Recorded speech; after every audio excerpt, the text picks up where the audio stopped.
sibyo nuko twatangiye aba FBI batatse ahantu sibyo kakaba basanze do ndakeka bangizeho robot bags nta mirambo bakeneye hano FBI open the door kigura umuryango preach barawuturitsa kagabo basanzemo telefone kayishyize muri microonde karituritsa basanzemo igipapuro kirimo amakode bahamagara inzobere muri deciphering cyangwa se mukuramo ayo makode ibasha kuba yabisobanukirwa inzobere icyo yakoze yafotoye cya gipapuro itahana kopi mu buryo butemewe twabibonye sibyo babashinzwe umutekano hari igipapuro bose baturitse twabibonye sibyo aba agent umunani babipfiriyemo mugabo atangira kugenda agenzura uwo yakuye witwa Philip Washington mugabo nawe bamushobye igishinge bamushyingura ari muzima vuye mu isanduku twabibonye nuko dutangiye kana kari kurira yari yambwiye ngo azampamagara papa n'ubundi yarahamagaye mama arabisha ntabwo nashakaga ko papa agenda ndabizi ikakana kazi ko papa yapfuye gusa n'ubundi imodoka irongera mugonga kiva rusororo papa yari yambwiye ko ari bumpamagare kabisubiramo yarahamagaye ahubwo kuko papa yatandukanye n'umugore uwo mugore ari kwangisha umwana se yanze kubimubwira wibuke bari bapanze kujya kureba filime ya Rocky Katurori bimeze bite wibuka izi filime usanga ku gasobanuye films.com website y'ubwenge koko wishyura amafaranga make yawe ukareba ukwezi kose wirira isi ndangiza kuyisobanura itigera mu minota 2 kuri website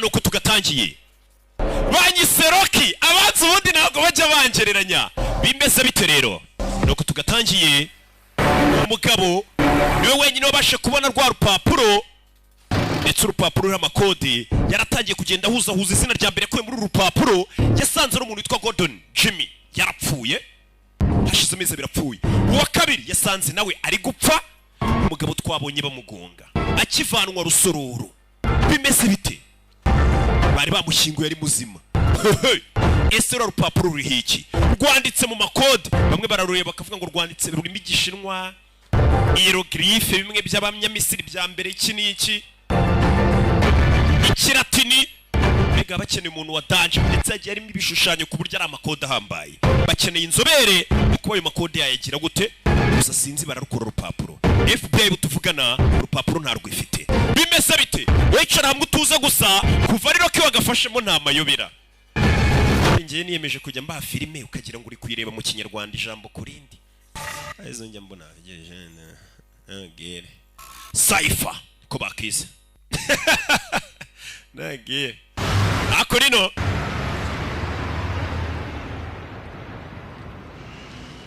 tufyara tugaruke hano sibyo wa mugabo bagunze turi nguyu bamwita arya mwita ndiwe Will mugabo turuka bamugonga yakangutse yisanga mu rugo rw'ininja kaho Chief Rusororo yagunzwe Good, you're up. Byiza kukangutse mukobwa tumuzi Careful. Kingiseri 1 Hurt your wrist pretty bad. Wakomeretse cyane ku kaboko kawe. Are you? Urinde se?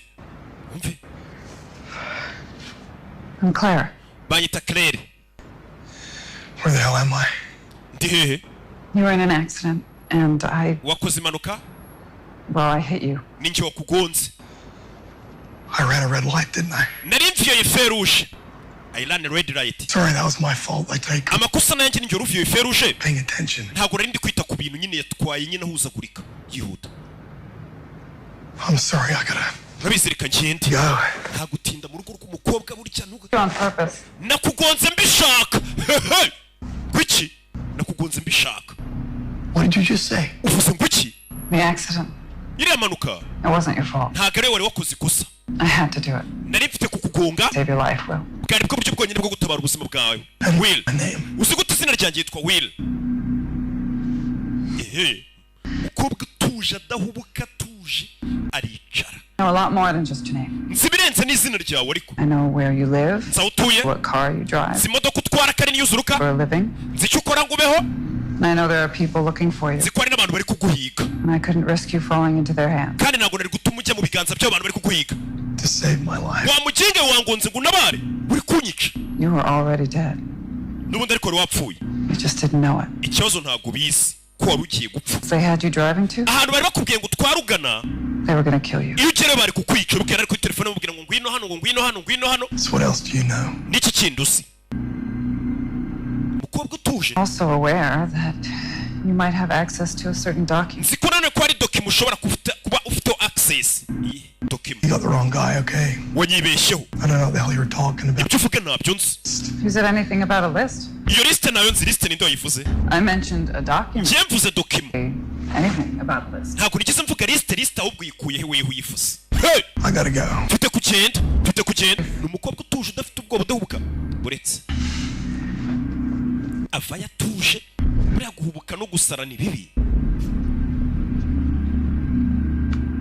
Umukobwa harako yamwandikiye. In case you change your mind. Nuhindura ibitekerezo byawe uzampamagare dore ngiyo nimero yanjye. Iba no muri momo nta mukobwa waguha nimero ngo ntiyibagirwe. Won't stop until they find you. Umenye ko abaguhiga batazigera bahagarara mpaka bakubonye. Hey! Uyu musore umukobwa arabwira ati nagutabaye. Ahantu bari kuguhamagara ngo ujye bari kukurangiza. Katururi. Umukobwa ngo yamugonze ngo amutabare. Gana kuri afande. It's Steve's family. Nagiye gusura famille ya Steve. I imagine it's not easy for them. Ndabizi ntabwo biboroheye. Steve ni wa mu agent of your FBI. To say the least. I can't imagine. Ndabyumva rwose. Kujya kuri famille yagize ibyago urumva ntabwo abe boroheye nawe buri cyo babwira. Thank you for doing that, by the way. Gusa wakoze kubikora. Afande. Alex Mays' wife just arrived. Umugore wa Alex Mays ari hano. Alex Mays ni cya kibe twatangiye kirasa bagifashe. Reka njye kumwihatira ibibazo. Afande afa yagiye kumwihatira ibibazo. Cya kibe kirashe. Wibuke bajya kukirasa cyaravuze ati ngiye umugore wanjye n'umwana musaba amafaranga. First off, my condolences. Mbere na mbere condolences. Ni wa mugabo wirashe w'ikibe. Dore umugore wacu. I don't know what to say. It Sinzi doesn't. icyo navuga. Nibyo muri kuvuga nibisobanutse. Alex was a good man, Alex yari umugabo mwiza. husband, Ndetse yari umugabo mwiza. a good father. Yari umubyeyi mwiza. I don't understand. Simbyumva. What can you Ntabwo mwamuvuza ngo hari umugabo mwiza, yari umugabo mwiza. tell us? Downtown, how long have you been working there? Who hired him? Ese umugabo wamaze igihe kingana iki akora hariya ntiwamuhaye akazi? The first time I heard about the warehouse incident is when you first called me. Ibya iriya warehouse mwamusanze munabyumvisha bwa mbere mumamagaye. Husbands. Where did you think he was working, Mark? Ese urakeka umugabo wawe yakoraga iki? In Pasadena. Njye rero mbwiye ko akora Pasadena muri Recovery Center. We would have lunch there every Thursday. Buri wa kane twajyaga kuryayo. Marta, your husband was working for some very bad men. Marita umugabo wawe yakoreraga abantu babi cyane. I assure you, if you keep anything from me, I will find out. Kandi mumenyesha ko nugira n'icumisha nzakivumbura. Umve. I tell you what, Reka ngubwire. take my card. Fata ikarita yanjye. Go home tonight and think Ukiri ijoro mu rugo utekereze. about anything you might have forgotten. Utekereze ku kintu waba wibagiye kutubwira. Sibyo? I will. Ndabikora. I promise. Ndagusezeranya ndabikora. Byiza. Because I want you to help us figure this whole thing out. Ndagira ngo ngufashe nawe usobanukirwe ibi bintu. Blackmailing your husband. Wabona umugabo we bari no kumukoresha ku gahato. What I don't want you to do is lie to us. Because if you do, Sinshaka kutubeshya kuko nutubeshya things could get very bad for you. Do you understand me? ibintu bishobora kuza kukugora. Uranyumva?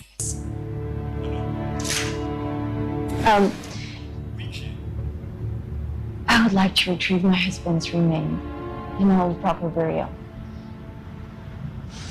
Can you help me? Well, I'm afraid that won't be possible, not for a little while. Ya, Royi kari kutubangamira banguka Royi. Ya. Can I say goodbye? Can I see? None si basi umugabo wanjye mwamunyereka nkamusezera. I'm afraid I can't allow that to happen. Ibyo ntago nakwemera ko biba muri kano kanya. Your husband's body is undergoing a series of tests, actually, at another location. Umugabo wawe murambuye bari kubanza kuwupima. If it was up to me, Iyo biza kuba n'icyo I bihitamo. would, but Nari kukureka ukamureba. Ariko sinjye. I'm sorry. Babarire.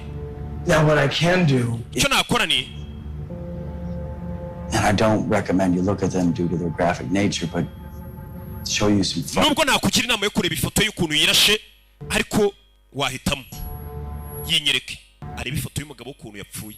Bano barabanza hari areba kamera ukuntu zimeze, baba mwumva kuri kamera nyine kavuze kagiye kwerekana ifoto. Bazana ifoto, urakoze Lace. Bazana ifoto bereka umugore. Ebe kira reba umugabo wawe ukuntu yapfuye nk'imbwa sha, yarayanze kuyamenera igihugu, yapfuye nk'urwihebe. Uyareba umugabo w'ukuntu yirashe. Who's this? Uyu ninde se? Wiki? This is not my Uyu ntabwo ari umugabo wanjye, reka reka reka, cyaciye kirashe cyitwa Alex Mace. Ntabwo ngukurikiye. Okay. Umugore agira gutya. Rebe. This is my husband. Uyu niwe mugabo wanjye bamwita Alex Mace. Aramubereka. Atandukanye na cyacihebe. Baratandukanye. Bivuze ngo kirakebe gishobora kuba cyari cyarabeshya amazina ko kitwa Alex Mace. Kuko umugore avuga ati umugabo wanjye yitwa Alex Mace ariko ntabwo ari icyo kigabo muri kunyereka kirashe. Dore muzuka. Ari hakurino uyu mugabo we bukavuye mu irimbi rusorohoro.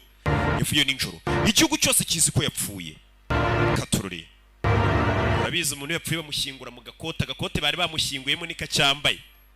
Bamushyinguye mu gakote nyine bahita bajya muri Mika Fashion bagakurayo agasuti k'ubwenge bakakugushyinguramo.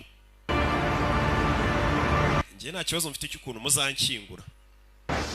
Kuko nzapfa nyuma yanyu. I'm just discovering this now. Can somebody please tell me how this happened? Gute tubifumbuye none hari uwambwira uko byagenze? Tests are not that hard. Come on, bullshit. Twapimye DNA ibyo nubusa. Tell report I'm over wrong with that test. Ndashaka kumenya iki tagenze neza muri izo test. Corrupted Alex Mace's identity. Bisa nko hari umuntu wahinduye ibiranga uriya muntu. Security, ID, agahindura iby'umutekano we, iranga muntu se, ibintu byose. accounts were hacked. Ndetse n'imbuga nkoranyambaga ze bari barasihakinze byose barabishyize kuri kiriya kihebe. The only thing they changed. Mbega nk'uko umuntu yaza akakwiba ibikuranga byose akabyiyitirira nta na kimwe asize. Yeah, and I contacted Boston College to see if they have any photos of him. Namagaye Boston College aho yize turi mbara amafoto ye baba bafite. Kiresha igisubizo. Another round of DNA tests. Twongere se tubwire kuri Rwanda Forensic Laboratory bongere baraninge DNA test bazongere bapime barebe. Run it through CODIS this time. Kuri inshuro bakoresha CODIS. Niko demara byumva CODIS nago bisi bari abantu bapima muri Rwanda Forensic Laboratory ubwo barabyumva bakorera Kacyiru bapima n'amasani ibintu byose barapima. Nahabereye icyakumbe hakunino. Mikorojena asigaye yicara ku muhanda arasabiriza. Yabaye wamfunguriye. Yazana. Kwisaka n'amafaranga afite yo gushyira muri tuvugane ngahamagare. Kandi ningagari ngari mu gasuti. Si buri wambaye isuti wese ngafite amafaranga. Could I ask you a favor? Busaba gafavere. Long night. Ijoro ryakubanyiririza. You could say that. Cyane ko wabyita. What makes you ask? Kuki bimbashe? Oh, got a cut on your face for starting. Wakomeretse ku isura. You got that bandage on your wrist. Ndetse ufite na bandage aho ku kaboko kawe. Bira bipfuko. I'm gonna give you this jacket. It's very expensive. Ngiye kugwa rino kote rirahenze. I just need $1. Wowe nguriza $1 rimwe utwarira ikote. It's not my style. Iryo kote ntago ari style yanjye. You think you can just buy me with a expensive jacket? Urumva wangura ikote rihenze mwana. You rich people. Mwabakire mwe. You think we're for sale just because we... Mukeka ko twigurisha uko turi abakene. $1. Nkeneye $1 rimwe. You know what it's like to need $1? Zuko bimera gukenera $1 rimwe wari buzerika. Ndabizi. Ngo ni mikorojene. Cheka ko umuntu wamugura ngo nuko akeneye ati nkorera iki. We. I'm not finished. Nago ndarangiza kuvuga. Ni wamfunguriye urebe. Gutanga nago bisaba kuba ufite ibintu byinshi, bisaba kuba ufite umutima utanga. Ati $1 rimwe sha. Arambye ati nzi uko bimera kubura $1 rimwe. Fata. Bura nanjye nzi ukuntu inzara iryana, niyo mpamvu umuntu wese unsabye ibiryo. I'll give you back your $1. $1 ryanjye nzari gusubiza. And more. Urengerezeho. Just give me back my $1. Uzansubiza $1 ryanjye rimwe. I don't charge interest. Ntago ndi banke isaba inyungu iyo yaguye amafaranga. Just like to need $1. Mubwiye ko nguhaye iryo $1 kuko nzi uko bimera gukenera $1. Ndetse nzi nuko bimera kubura ibintu byose wari utunze. Umusaza wicaye hano. Ati nguhaye $1 kuko nzi uko bimera kubura $1. Ntago ndi banke icharging interest. Oya. Charging inyungu wetwara witurize. Abana nawe yaringagaraga kubitwa. Allo? Hello? Hello? We know FBI.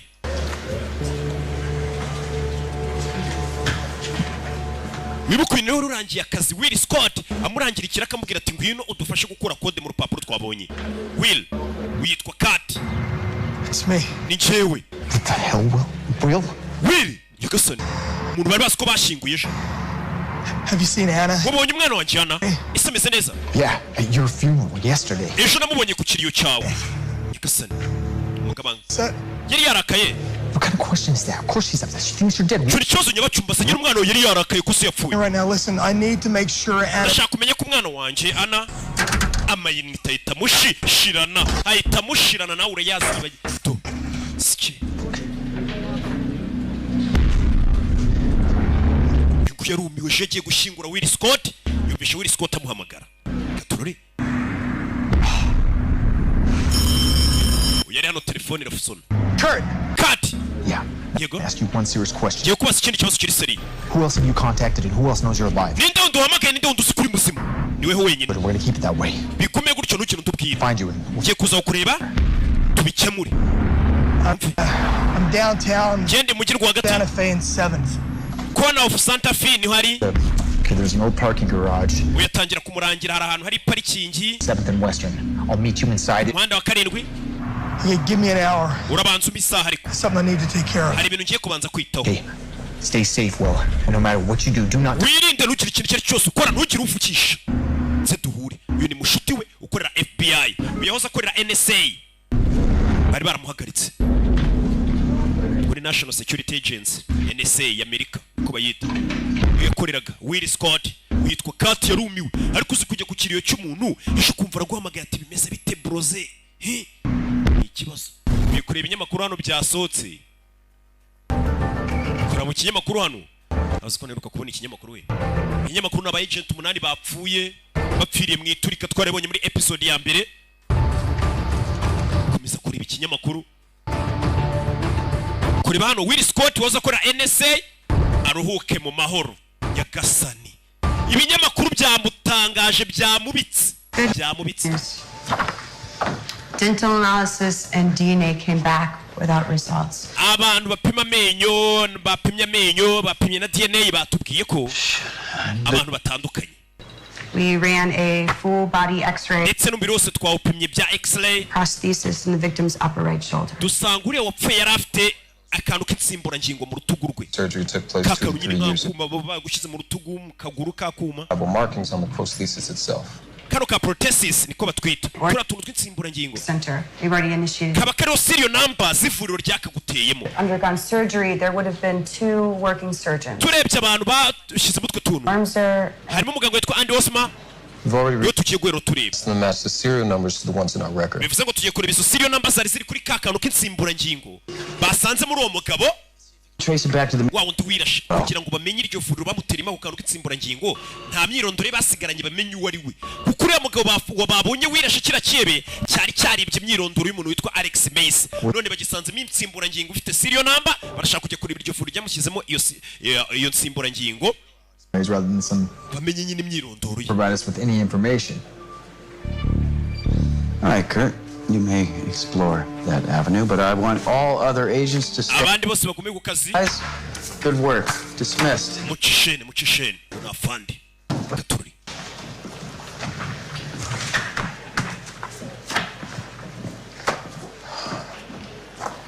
yisigaye hano What's going on with you?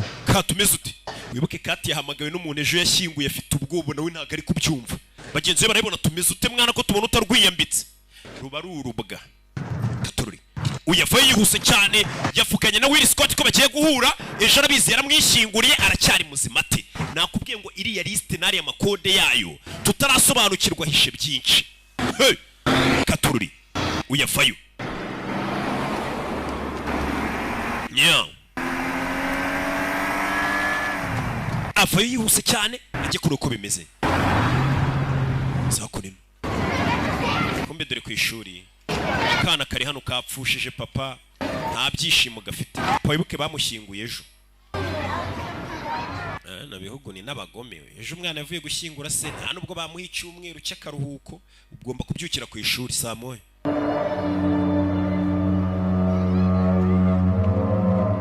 papa yaje kureba akana karabona kababaye ndetse mama yaje kugafata. Wibuka kana kakundaga papa wawe ukavuga ati papa ngiye nkunda mama ariko mba numva nakwibanira nawe kuko unera story z'ubwenge daddy uratwika. Kiniki mama yafashe akana caho. Papa yari yavuze ati mu misaha imwe abwira Kati mbegera ngaze kuri umwana ukuntu ameze. Maze n'inzoka zikunda abana bazo ntanswe umuntu. Umugabo nawe yararize. Nanjye yararize. Hari ibirara njye mbona by'ibisambo byakubiswe koko ariko shabikunda abana babyo njya mbibona. Mwana yaje hano karababaye.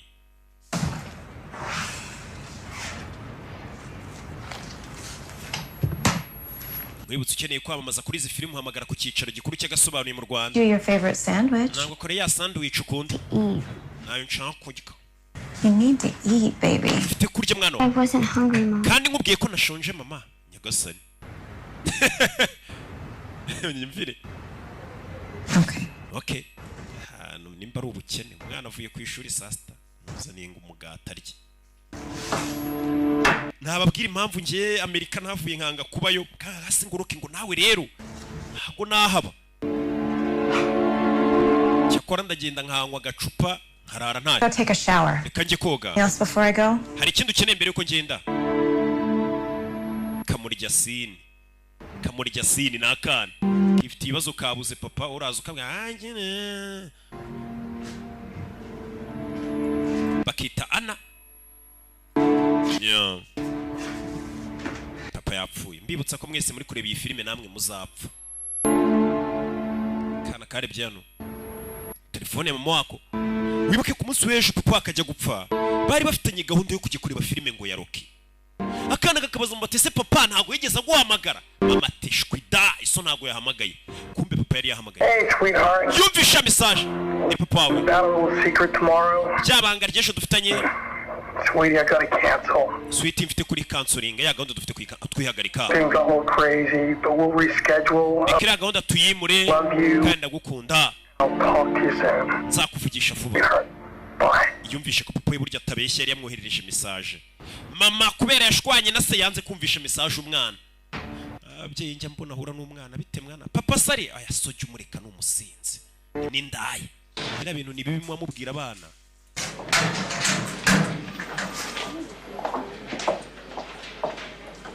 Twigarukire muri FBI.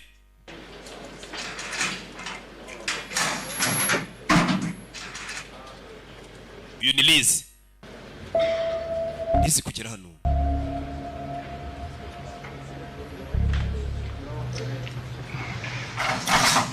Do.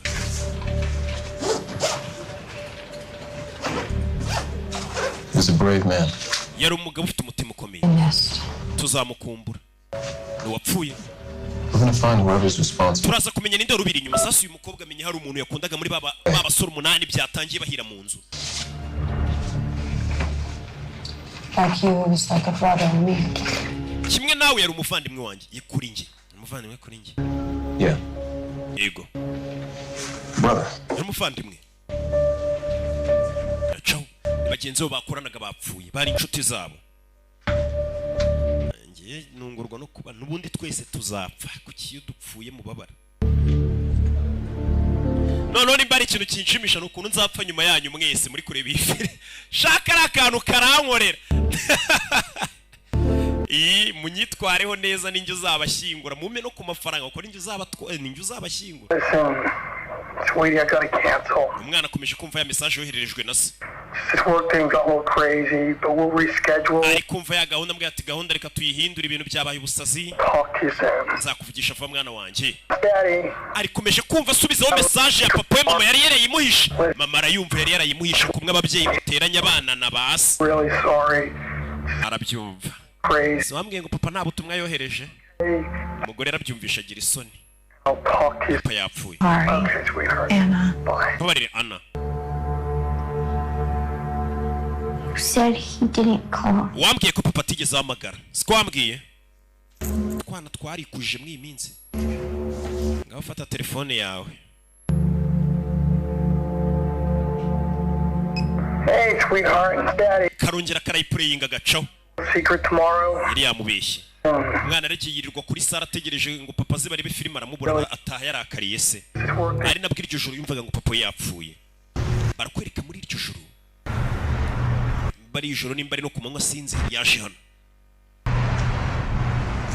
Parika hano. Ebe filime. Yeah.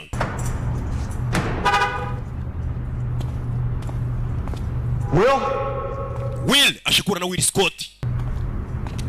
Witwa Kati. Will. Mugabe igihugu cyose kizi ko yapfuye dore nguyu. Will we.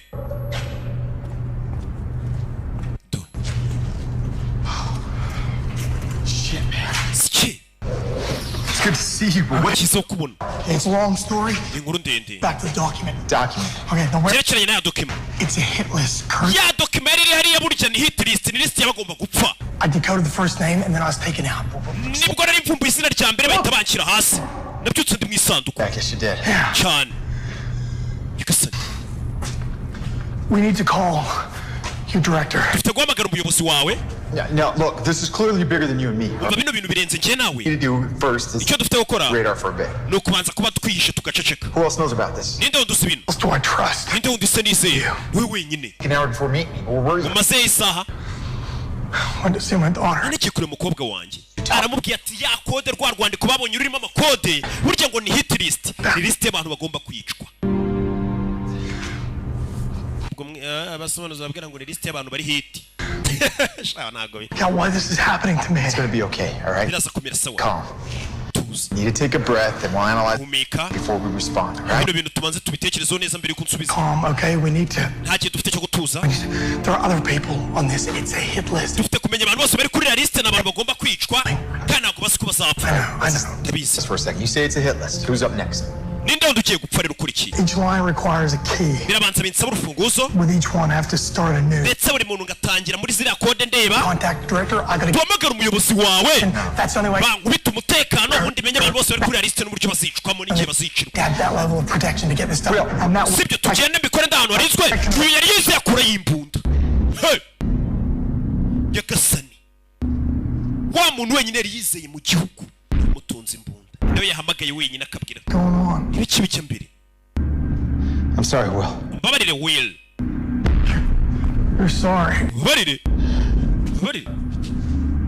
It's me. Mwana ni njyewe. What's happening? Byagenze bite? I didn't want it to come to this. Nanjye sinashaka kubigera hano. Get in the car. Shira mu modoka. What's that on you? Ese bagukoze iki? Yari inshuti ye. Kurt? Kadi. Do they have one of your family? Base bashimuse nk'umwe muri famiye yawe bagutegeka kunzana. Mbwira wabaye ikibi. We can fix this. Twabikemura. Please don't make this more complicated than. Wituma ibintu bikomera cyane kurushaho ubwo. Do as I say. Get in the car. Kora uko ngubwiye injira mu modoka. Get in the damn car. I don't want to hurt you. Injira mu modoka sinshaka kukubabaza. Gasani. Hey. They're not gonna shoot me. Nta kuri buze kundasa. And these people, they need me alive. Kuko abakuntumye bankeneye ndi muzima. Uyu mugabo afite ubwenge. Something, all right? This is Afite ubwenge ku buryo ari we wenyine iriya kode wabasha kuzikuramo akamenya. child for my family. Mfite kurinda famiye yanjye. Nawe senge famiye yanjye. Safe as long as you do as I say. Famiye yawe iraza kubitekanye n'ukuri icyo nkubwiye. I'll explain everything. Ndaza gusobanura buri kimwe. Ngwino tujyane. I'm not the bad guy here. I know. Ntabwo ari njye muntu mubi hano. We screw them. Reka tubahagarike. You and me. Njye nawe dufatanije. Gonna go into headquarters. Tujye kuri headquarters ya FBI. Misunderstanding. Tubasobanurire ko habayemo kutamenya. And get protection. Baguha umutekano. Mva. Get your hands up. Amaboko aho nyareba hejuru. Get them up. Hejuru. Yagasani. Telefone. Umugabo yari yizeye wenyine. Nawe undebere. Hey. Eh. Yes. Yego. Yes, he's here with me. Yego turi kumwe. I'll be there soon.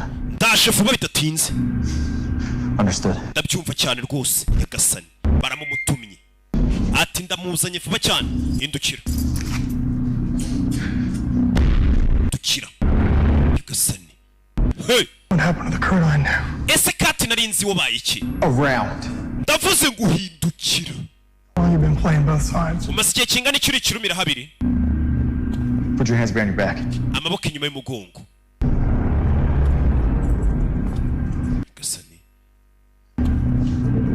kora ipingu umugabo baramushaka.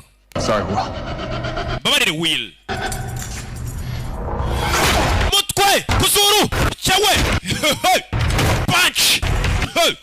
Fata imbundano wapi bose nabashinzwe umutekano urabe do barakigira biyirukira ku mbunda biyirukira ku modoka umwe ku mbunda undi ku modoka ndagiye uzaba barani mu gatsata urabe kishene faya Katururi mugabo aciyeho Katururi sasu yo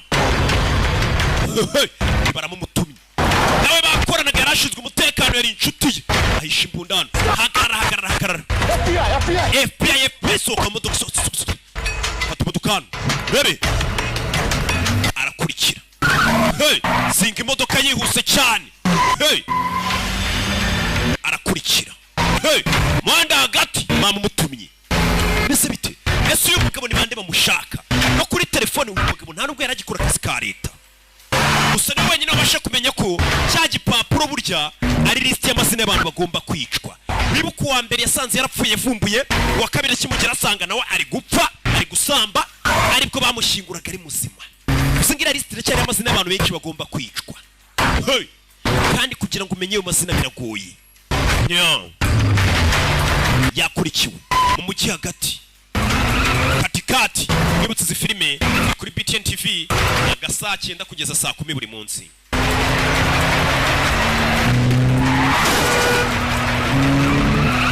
Ngoroke Arisa mugabo ari kugenda modoka yamuparitse iryo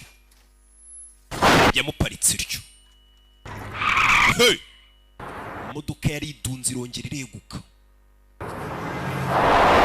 Urebe filime uyaparika hano wari umukurikira asigaye gusa yari inshuti ye ndetse yanamaze agati bagukoze iki kiri gutuma ushaka kundangiza yaje kumureba kati ndiba yari inshuti ye kumara nanjye narubwo yifuza kwapfa si buri uguhe mu kingo nawe umugirire nabi. Katururi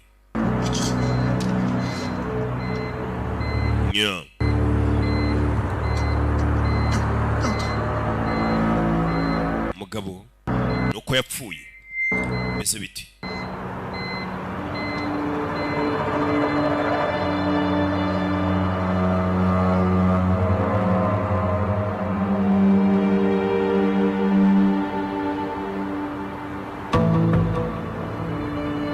uyarabireba bazi ko yapfuye mu gihugu cyose n'uwo yari yizeye yaragiye guha amakuru nuko bigenze. Kiyakoze nta kindi yagufatiye telefone uyu mugabo yari afite wibuke niyo yavuganiragaho n'abari bamumutumye arayitwara. Zino telefone buriya ziba zibitse amabanga ntayisuyime yo muri Roge sha biba bimeze kimwe buriya nayo ngiye ibitse amabanga fayo njira mu hano abanza guhanagurira imodoka kuraho ibikumwe byaho yakoze hose bataza bagapima n'ibikumwe arabazi Rwanda Forensic Laboratory bafite ukuntu bapima ahantu hakoze bagapima DNA ahabereye icyaha barapima bararenze ibanje gusibanganya ibimenyetso. Katururi Lizi ari hano ibashuti bamaze iminsi bapfuye bari mu gahinda nabo bakoranaga. Hey, I've been looking for you. Wenda gushakira hose Robert aradukeneye. Liz Robert nafande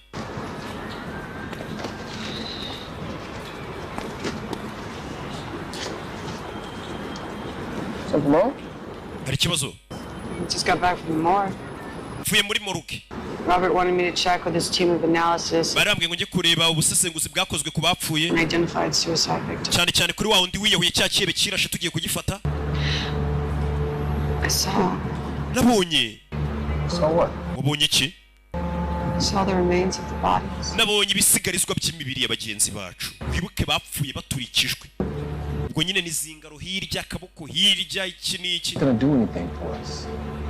kurakara ntacyo biri bukumarire ntacyo biri budufashe. Way to beat it though. Hari uburyo bumwe twabikemuramo. You know what that is, don't you? uzi ubwo buryo kubabara nta kintu byahindura. I was 17. When I got the news my father passed. nari mfite imyaka 17 ubwo namenyaga ko papa yapfuye. Stabbed twice in the chest. Bamujombye icyuma kabiri mu gituza. For dead in an alley right off Sycamore. Bamusigaho mu muhanda nyine. Can't even begin to describe the pain I felt. Ntabwo nakubwira uburibwe numvishe mfite. Life goes on. Gusa ubuzima burakomeza. Life just goes on. Ubuzima burakomeza. Goes on with or without you. Bivuze ngo ubuzima bugomba gukomeza waba hari waba udahari. Ubuzima burakomeza. Had to move forward. Nagombaga gukomeza ubuzima. Police Academy. Ninjira muri polisi, nditoza. Trained hard. In hopes of finding my father. Nditoza cyane mvuga ni nzafata umuntu wishe papa. And so I did. Kandi uwawishe papa kuko naramufashe. Maze kugera mu gipolisi. Ribalize. I'm not going to tell you that you don't get to grieve. Ntabwo nakubwira ngo urekere ukumva ufite agahinda. Very action. Look at me. Tiba ariko. Use the pain. Ubwo buribwe ufite bukoreshe. You use the pain. Ubwo buribwe bukoresha. Sibyo. Nimba ko umuntu yaduye mu kiyaga dutwara bacu tumushake. David, tell me. David mbwira. Hari amakuru yakiriye. Gasani. Iki? Hari amakuru yakiriye. Yikangamo.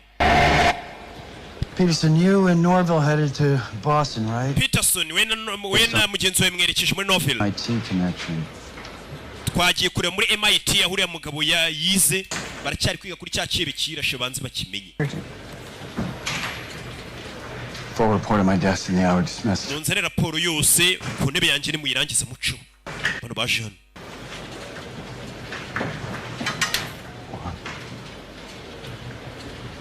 It's Kurt. He was in. Ni Kati. Ararira. Bagenzi we bakomeje gupfa.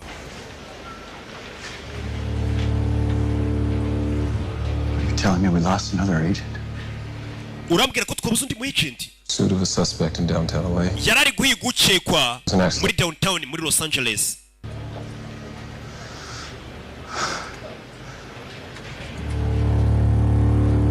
Yagasani. Undi mugenzi wabo arapfuye.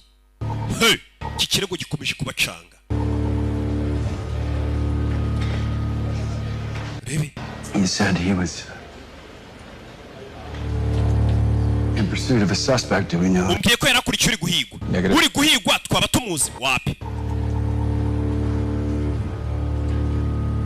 His behavior yesterday, it's like he was Imyitwarire je afite abona gasa nkaho scared of something. afite ubwoba bw'ikintu icyo aricyo cyose. Sir? Nyakubahwa. I'll take the responsibility of contacting his family. Kwamagara famiye y'izo nshingano rikaba ari ngiye uza kuzifata. Biba bigoye. Abari ujye ku Traffic cam footage. Meet back here as soon as. Munshakira amashefu yafashwe na kamera mu muhanda turebe yapfuye ate. Barababaye. Sorry. Babarira fande.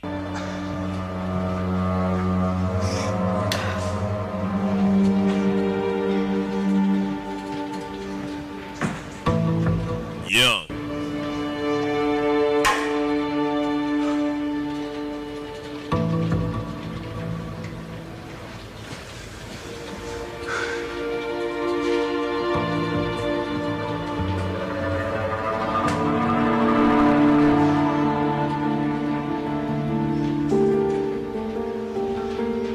Fande yasigaye hano. Kirego cyabacanze. Ntibazi n'ibiki bijya mbere na ya list ubu ngubu none ubu nta niyo bafite. Umuntu byibura wagerageje no kuvumbura ibiri kuri iyo liste dore nguyu. Gusa nawe zamwumiyeho yabuze umuntu n'umwe yizeye. Ni ukumubona agenda n'amakoto ukavuga ati dore ingagari sha mu gasuti yakuze muri Mika Fashion kumbe nta ngagari yirimo. Zamwumiyeho. Ari umuntu ubona agenda mu muhanda bayifite ibibazo bye. Asegeze gutya. Ashyira password muri telefone yandikamo kati biranga. Ni telefone wa mugenzi we wapfuye ya kati. Uyayisigaranye nyine byibura rebe nimba nta makuru yayikoramo gusa nta password afite yifungura. Yicaye ku muhanda. Yicaye ibyapa. Gusa kure hano hari nimero y'umukobwa wamuhamagaye. Nako yamusigira amubwira tuzamamagare. Ni umukobwa wamubwiye ati ngiye nakugonze ngira ngo ngutabare kuko barashaka kukwica. Still no face detection from this angle. Na nubu nta sura nimwe turi kubona. Kurt chases his own vehicle with the suspect's car. It doesn't. bivuze ngo Kati yari ari gukurikira umugizi wa nabi kandi umugizi wa nabi yari ari mu modoka ya Kati. So interrogated the owner of the vehicle, Kurt was Twamagaye nyiri modoka Kati yamukurikiye matwaye.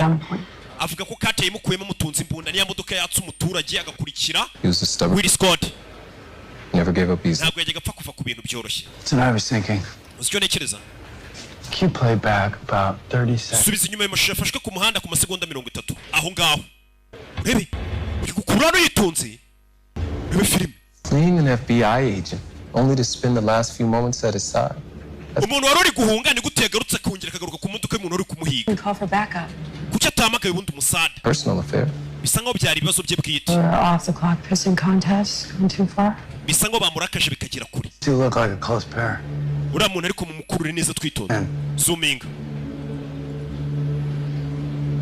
Barareba kamera. Serious. Urabona ikirizi. Grief. Regret. Wait a second. Is Uretse gato. cryptographer? Uriya ntabwo ari cryptographer wa musore wacu Will.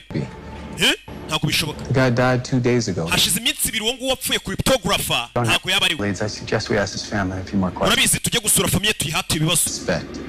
That doesn't make any sense. Mu byubero bye ntabwo bisobanutse. Hari igitekerezo kirenze ufite? I think so. Ntacyo ufite. Guys, Tujye kubaza famiye ye ko bimeze. Uyu we kamera yakuriye nabi wa musore wacu Will Scott. Bamwe baravuga ati amaze iminsi 2 yarapfuye. Afande akavuga ati ariko ko mbona amaso ari abamuwagira ngo niwe. Ko wagira ngo niwe. Katorori. Yeah, it's in the repair shop. No, I should have it back tomorrow afternoon. Oya ejo nimugoroba nibwo nzabigarura. Ni wa mukobwa twabonye Claire. Claire hano arakomangirwa. Uyu niwe mukobwa wagonze Will akamubwira ati Will hari abantu bari gushaka kukwica. Nakugonze ngira ngo mbagutabare batakwica. Ese uyu mukobwa ni muntu ki? Ahuriye he na kiriya kibazo ku buryo agongura musore akanamubwira ngo yashaka umutabara. Uyu we ni muntu ki? Ni Claire. Uyamaze kubona ko yahungiyeho b'inshuti ze muri FBI ntacyo bamufashe bashatse no kumwica. Yagarutse kureba wa mukobwa bita Claire. Yari roke nk'ibisanzwe amuzi ntabwo bamugereranya bamumenye ntabwo bamushidikanyaho. Ukeneye kwamamaza wamagara ku cyicaro gikuru cy'agasobanuye bakita Rock Entertainment. Ukwiriye kwenda igitabo no kumena ibimenyetso bigifatanije. Ni wewe unayestahili kuchukua kitabu hiki na kuvunja mihuri yake, kuko watambwe ugacungurira Imana abo miryango yose no mu ndimi zose. Kwa kuwa ulitolewa ukakomboa watu wa Mungu wa kila kabila, kila taifa, no moko yose no mahanga yose ubacunguje amaraso yawe, na nchi zote na lugha zote ukiwakomboa kwa damu yako, ukabahindurira Imana yacu kuba abami n'abatambyi kandi bazima mu isi, ukawafanya kuwa makuhani na wafalme wa Mungu wetu katika ulimwengu. Uyu ni umunsi wa gatanu. Leo ni siku ya Ijumaa. Umunsi tuvuga kuifatanya n'ubuzima bwacu bwose bwa buri munsi. Ni siku tunayozungumzia kuhusu maisha yetu ya kila siku. Tukavuga imyemereza na gutsinda cyangwa se kunanirwa. Ni tunazungumzia kuhusu falsafa iletayo ushindi au kushindwa. Imyemerere yawe ifite uruhare rukomeye ku buzima bwawe. Unajua wewe falsafa yako inahusika kabisa kwa kiasi kikubwa kwa maisha yako. Ibyo wemera. Wewe kile unachokiamini. Ibyo wemera mu buzima bwawe. Unachokiamini kwa maisha yako. Bishobora kugukiza cyangwa bikakwica. Vyaweza kukuponya au vikakuua. Ibyo wemera. Unachokiamini wewe. Zaburi 114 umurongo wa 15. Tunaenda kusoma katika kitabu cha Zaburi, ni sura ya Zaburi 114 sura ya 15. 144. Zaburi 144 ni katika kitabu cha Zaburi ni 144 umurongo wa 15. Ni mstari wa 15. Navuga ngo hahirwa ubwoko bumera butyo, hahirwa ubwoko bufite Uwitekaho Imana yabwo. Panasema heri watu wenye hali hiyo, na heri watu wenye Bwana kuwa Mungu wao. Hahirwa ubwoko bumera butyo. Heri watu wenye hali hii, hahirwa ubwoko bufite Uwitekaho Imana yabo, na heri watu wenye Bwana kuwa Mungu wao. Tosha kuvuga umuntu uhiriwe. Sasa hapa ni tunataka kuzungumzia ni mtu gani mwenye heri, cyangwa se ubwoko buhiriwe, au ni kabila yenye uheri, cyangwa se ni bande bahiriwe, au ni wakina nani wenye uheri. Ni bande bahiriwe muri ubuzima, ni wakina nani wana uheri. rimwe na rimwe ujya vanga wale barahiriwe. Unajua mara nyingi waga tunasema ukiwatizama watu unasema kweli wale kweli wana uheri. Ntabwo umuntu ahiriwe kubera imodoka agendera. Mtu hana uheri kwa kuwa anatembelea gari ya kifahari. Ntabwo umuntu ahiriwe kubera akazi runaka akora. Mtu hana uheri kutokana na kazi anayoifanya. Ntabwo umuntu ahiriwe kubera abana. Mtu hana uheri kutokana na uzao. Ntabwo umuntu ahiriwe kubera bya bindi byose uvuga. Mtu hana uheri kutokana na yale yote unayoyasema. Egome biriya ni byiza. Ukweli ni kwamba yale yote ni mazuri iyo ubifite ariko uhiriwe. Ukiwa navyo na ukiwa una uheri. Tukubyumvikana. Tunaelewana hapo. Ushobora kubifite ariko udahiriwe. Unajua waweza kukamiliki hivyo vyote lakini ule uheri hauna. Niyo mpamvu Dawidi arabisiguye neza. Ndio maana Dawidi alivisema vizuri kabisa. Ubwoko bumera buryo. Akasema heli kabila ilivyo hivyo. Hahirwa ubwoko bufite Uwitekaho Imana yabo. Na heri kabila yenye Bwana kama Mungu wao. Ubwoko bufiteho Uwiteka Imana yabo. Na kabila ina Mungu ina Bwana kama Mungu wao. Ubwo bwoko burahiriwe. Hiyo kabila kweli ina uheri. Abantu bafite Uwitekaho Imana akaba ari Imana. Watu wana Bwana kama Mungu wao. Abantu barahiriwe. Kweli hao watu wana uheri. Niba uzi ko Uwiteka ariwe Imana yao. Jamani, kama wewe kweli unajua kwamba Bwana ndiwe Mungu wako, urahiriwe. Wewe kabisa ninakutangazia una uheri. Urahiriwe. Wewe una uheri. Urahiriwe. Una uheri. Urahiriwe. Wewe una uheri. Nakubwiye ngo nimekuambia ibyo waba ufite byose mu buzima, chochote unachoweza kukimiliki maishani mwako, Uwiteka akaba atariwe Mana yawe na Bwana akawa siwe Mungu wako, ntabwo uhiriwe. Jamani, nakutangazia wewe uheri huna. Ntabwo uhiriwe. Nakwambia uheri huo huna. Ntabwo uhiriwe. Wewe huna uheri huo. Quartier nziza yose waba urimo, waweza ukaishi kwa mtaa mzuri, ubuzima bwose waba urimo, maisha yote ulionayo, ibyiza byose waba ufite, vizuri vyote unavyovimiliki, ariko urazi neza, lakini moyoni mwako unajua, ikintu uzi neza mutima, yani hilo unalijua moyoni mwako. Iki si ikintu ushobora umuntu uvuga ngo uriya muntu ngo Uwiteka siwe Mana. Ili si jambo waweza kulitizama kwa mtu na ukajua kwamba Bwana Mungu sio Mungu wake. Ni ikintu buri muntu wese azi cyo mu mutima we. Ni hilo ni siri ya moyoni. Hari umuntu mu mutima arabizi. Kuna mtu anajua moyoni mwake kabisa. Ashobora na pastor. Yawezekana kama ni pastor. Ashobora ni muririmbi. Yawezekana kama ni muimbaji. Agarembera abana karirimba mugafashwa. Yani anasimama mbele za watu, ana praise, ana worship, mnasaidiwa. Ariko wazi neza kuwiteka atari we Mana. Yeye anajua kwamba Bwana Mungu sio Mungu wangu. Ubundi nta wundi mucamanza ukenewe. Unajua hakuna hukumu nyingine inahitajika. Umutima w'umuntu n'umucyo urubanza. Moyo wa mtu ndio unatoa hukumu. Ashobora rwose anazi ko muzika ari pastor. Anawezekana anajua kabisa wewe unamjua ni pastor. Ariko umutima ukamubwira neza kuwiteka atari we Mana. Lakini moyoni mwake kabisa moyo unamshuhudia Bwana sio Mungu wake. We arazi indi Mana yiwe. Yeye anajua Mungu wake. So mureba hanze, unapomtizama kwa nje, unaona ko bimeze neza. Unaona mambo ni safi tu. So icyo cyakubwira ni kintu. Tutaka kukwambia ni nini? Mu bintu byose ukora bya buri munsi, katika yote unayoyafanya kila siku, ube uri sure, yani uwe una uhakika Uwiteka ariwe Mana kwamba Bwana ndiwe Mungu wako. Ibyo aho waba ujya hose, mahali popote utakapokwenda, ibyo waba ugira byose, chochote utakachokimiliki, uze wemere gutakaza ko Uwiteka bariwe ube Mana yawe. Usije ukaruhusu kupoteza Bwana kuwa Mungu wako. Uze wemere ikindi kintu cyose ko cyaba Imana yawe. Usije kabisa ukaruhusu chochote kibaya kuwa Mungu wako. Kubw'icyo ushaka, kwa lile wewe unalolitaka. Niki kituma abantu bata Uwiteka? Ni kipi kinachofanya watu wamwache Bwana? Ni bifatanye n'ubuzima bwacu bwose bwa buri munsi. Yanayoambatana na maisha yetu ya kila siku. Ibifatanye n'ubuzima bwacu bwose bwa buri munsi. Haya yanayoambatana na maisha yetu ya kila siku. Ibi nibyo bitera abantu kujya gukora amasezerano atari. Haya ndio yanawafanya watu waingie kwenye maagano yasiyo.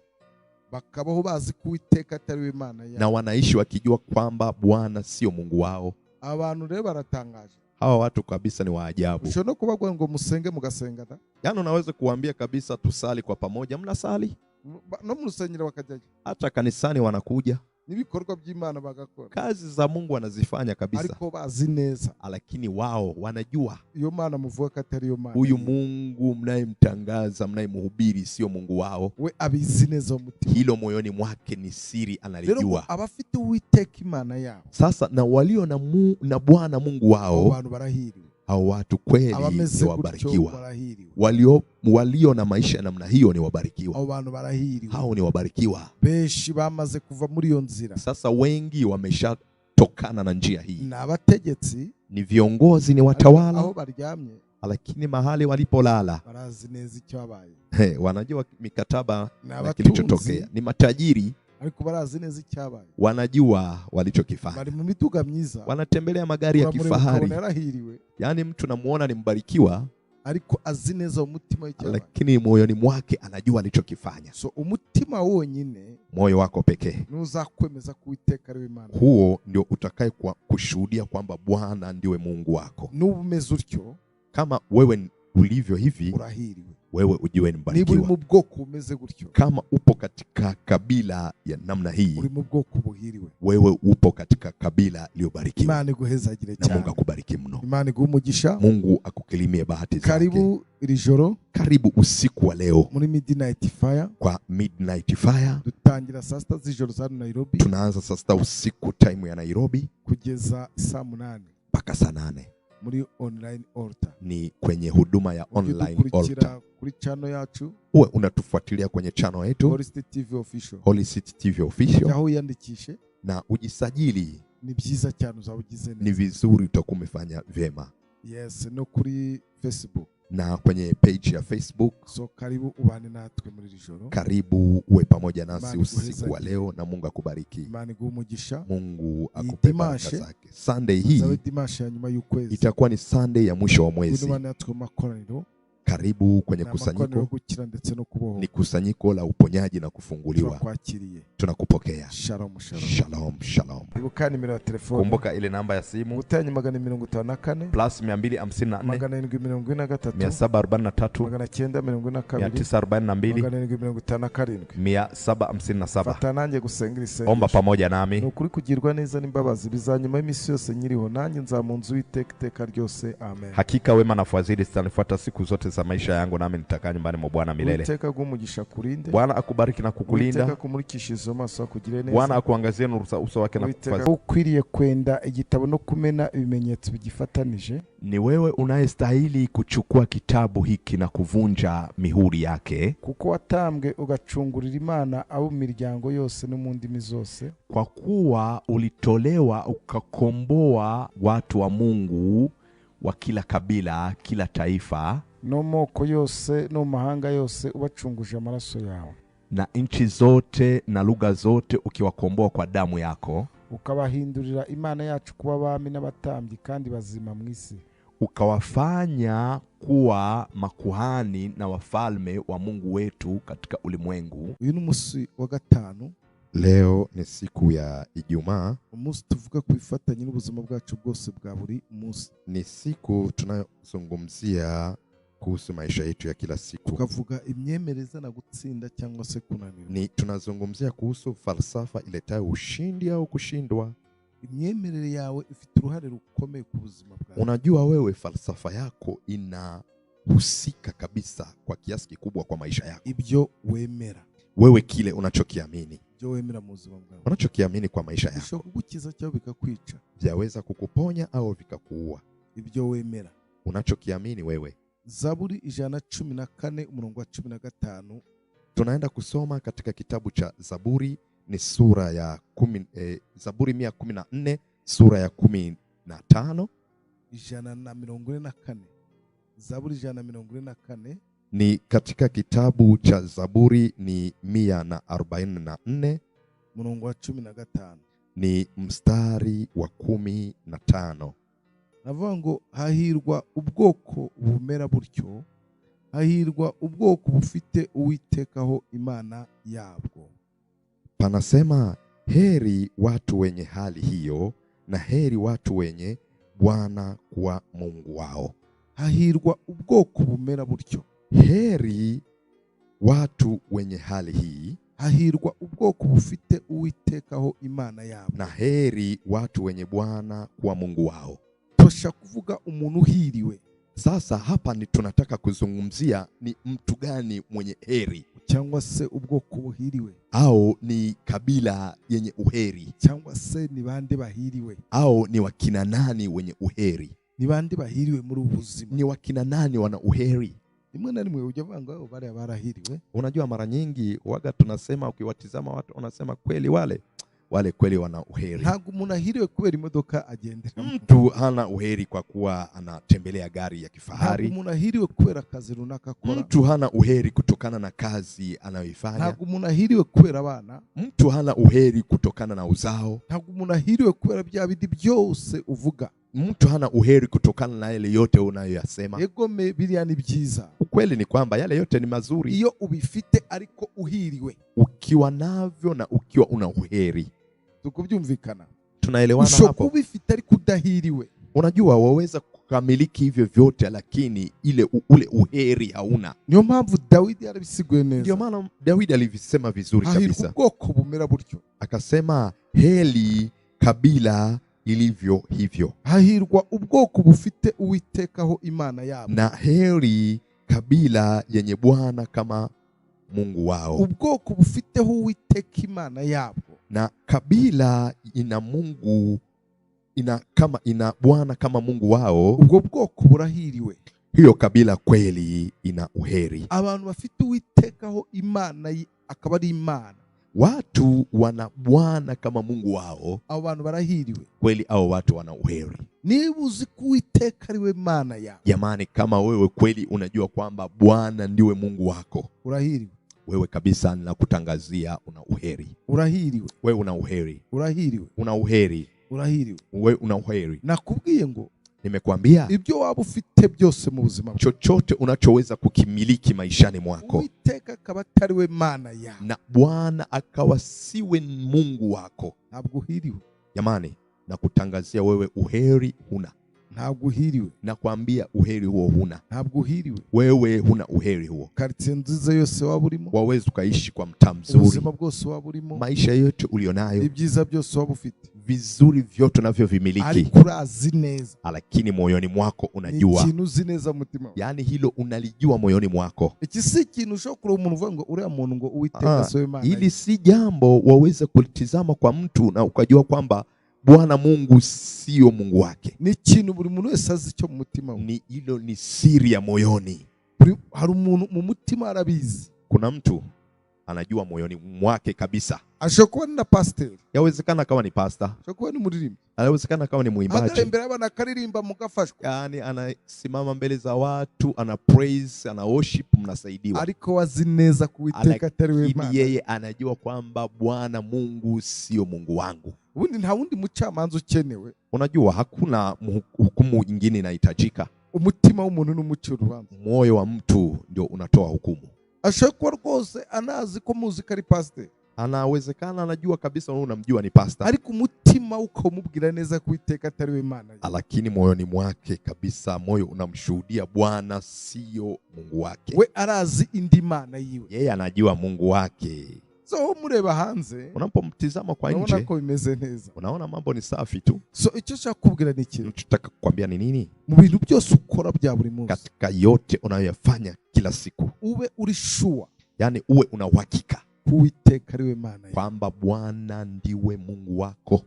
Ibyo aho waba ujya hose, mahali popote utakapokwenda, ibyo waba ugira byose, chochote utakachokimiliki, uze wemere gutakaza ko Uwiteka bariwe ube Mana yawe. Usije ukaruhusu kupoteza Bwana kuwa Mungu wako. Uze wemere ikindi kintu cyose ko cyaba Imana yawe. Usije kabisa ukaruhusu chochote kibaya kuwa Mungu wako. Kubw'icyo ushaka, kwa lile wewe unalolitaka. Niki kituma abantu bata Uwiteka? Ni kipi kinachofanya watu wamwache Bwana? Ni bifatanye n'ubuzima bwacu bwose bwa buri munsi, yanayoambatana na maisha yetu ya kila siku. Ibifatanye n'ubuzima bwacu bwose bwa buri munsi, haya yanayoambatana na maisha yetu ya kila siku. Ibi nibyo bitera abantu kujya gukora amasezerano atari. Haya ndio yanawafanya watu waingie kwenye maagano yasiyo, bakabaho bazi kuwiteka atari Imana yao, na wanaishi wakijua kwamba Bwana sio Mungu wao. Abantu rero baratangaje. Hawa watu kabisa ni waajabu. Ushobora kubabwira ngo musenge mugasengana. Yaani unaweza kuambia kabisa tusali kwa pamoja, mnasali.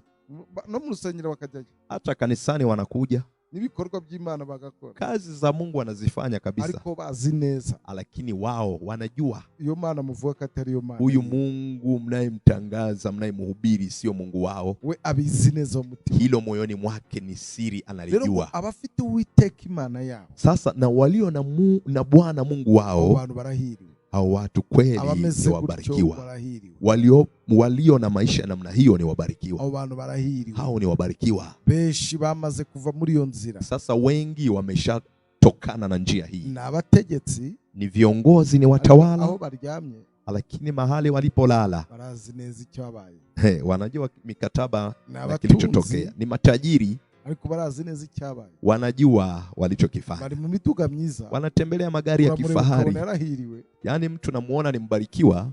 Ariko azi neza umutima w'icyabaye. Lakini moyoni mwake anajua alichokifanya. So umutima wonyine, moyo wako pekee, nuzakwemeza kuiteka ari Imana. Huo ndio utakaye kushuhudia kwamba Bwana ndiwe Mungu wako. N'ubumeze utyo, kama wewe ulivyo hivi, urahiriwe. Wewe ujue ni mbarikiwa. Niba uri mu bwoko umeze gutyo, kama upo katika kabila ya namna hii, uri mu bwoko buhiriwe. Wewe upo katika kabila iliyobarikiwa. Imana iguhezagire cyane. Na Mungu akubariki mno. Imana iguhumugisha. Mungu akukilimie bahati zake. Karibu iri joro. Karibu usiku wa leo. Muri Midnight Fire. Kwa Midnight Fire. Dutangira saa 6 z'ijoro za Nairobi. Tunaanza saa 6 usiku time ya Nairobi. Kugeza saa 8. Mpaka saa 8. Muri online altar. Ni kwenye huduma ya online altar. Kuri channel yacu. Uwe unatufuatilia kwenye channel yetu Holy City TV Official. Holy City TV Official. Aho yandikishe na ujisajili. Ni byiza cyane uzabugize neza. Ni vizuri utakuwa umefanya vyema.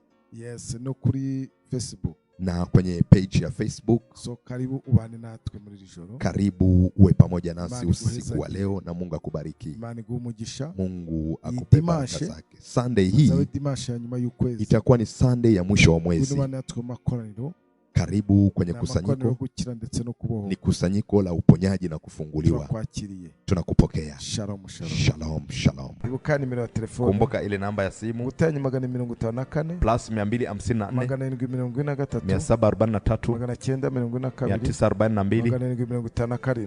742 Fata nanjye gusenga isengesho. Omba pamoja nami. Nukuri kugirwa neza n'imbabazi bizanyuma y'imisi yose nyiriho, nanjye nzamunzu iteka ryose. Amen. Hakika wema na fadhili zitanifuata siku zote za maisha yangu, nami nitakaa nyumbani mwa Bwana milele. Uteka gumugisha kurinde. Bwana akubariki na kukulinda. Uteka kumurikisha maso akugire neza. Bwana akuangazie nuru za uso wake na kukufaza. Ukwiriye kwenda igitabo no kumena ibimenyetso bigifatanije. Ni wewe unayestahili kuchukua kitabu hiki na kuvunja mihuri yake. Kuko watambwe ugacungurira Imana abo miryango yose no mu ndimi zose. Kwa kuwa ulitolewa ukakomboa watu wa Mungu wa kila kabila, kila taifa, no moko yose no mahanga yose, ubacunguje amaraso yawe, na nchi zote na lugha zote, ukiwakomboa kwa damu yako, ukabahindurira Imana yacu kuba abami n'abatambyi kandi bazima mu isi, ukawafanya kuwa makuhani na wafalme wa Mungu wetu katika ulimwengu. Uyu ni umunsi wa gatanu.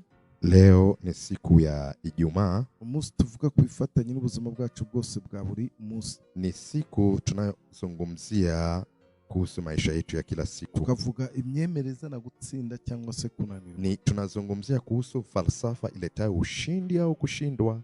Imyemerere yawe ifite uruhare rukomeye ku buzima bwawe. Unajua wewe falsafa yako inahusika kabisa kwa kiasi kikubwa kwa maisha yako. Ibyo wemera. Wewe kile unachokiamini. Ibyo wemera mu buzima bwawe. Unachokiamini kwa maisha yako. Bishobora kugukiza cyangwa bikakwica. Vyaweza kukuponya au vikakuua. Ibyo wemera. Unachokiamini wewe.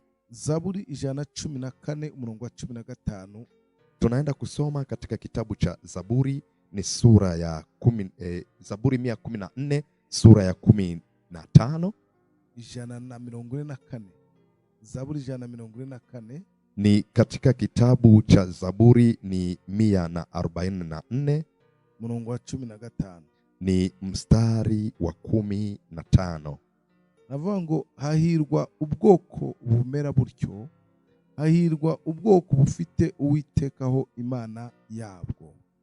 Panasema heri watu wenye hali hiyo, na heri watu wenye Bwana kuwa Mungu wao.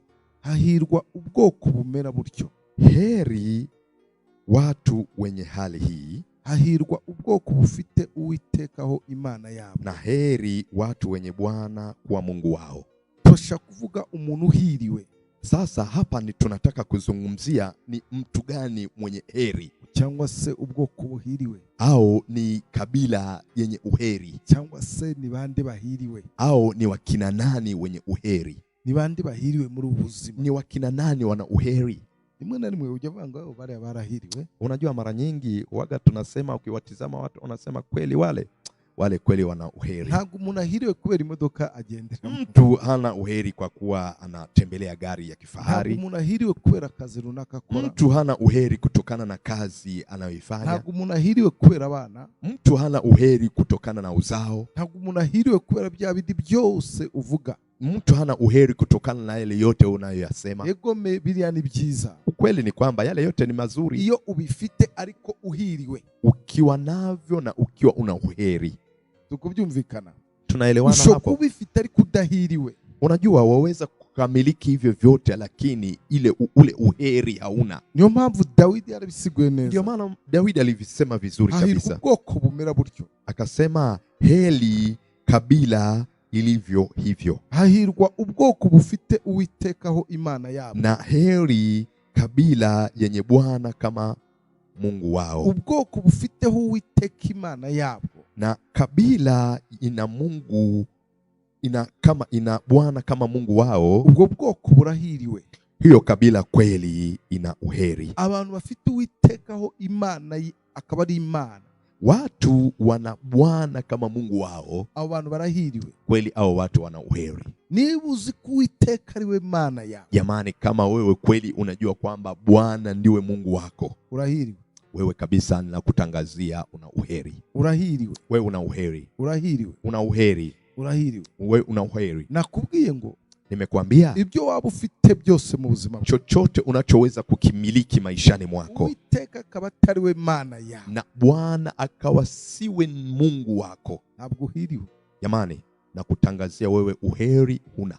Ntabwo uhiriwe. Nakwambia uheri huo huna. Ntabwo uhiriwe. Wewe huna uheri huo. Quartier nziza yose waba urimo, waweza ukaishi kwa mtaa mzuri, ubuzima bwose waba urimo, maisha yote ulionayo, ibyiza byose waba ufite, vizuri vyote unavyovimiliki, ariko urazi neza, lakini moyoni mwako unajua, ikintu uzi neza mutima, yani hilo unalijua moyoni mwako. Iki si ikintu ushobora umuntu uvuga ngo uriya muntu ngo Uwiteka siwe Mana. Hili si jambo waweza kulitizama kwa mtu na ukajua kwamba Bwana Mungu sio Mungu wake. Ni ikintu buri muntu wese azi cyo mu mutima. Ni hilo ni siri ya moyoni.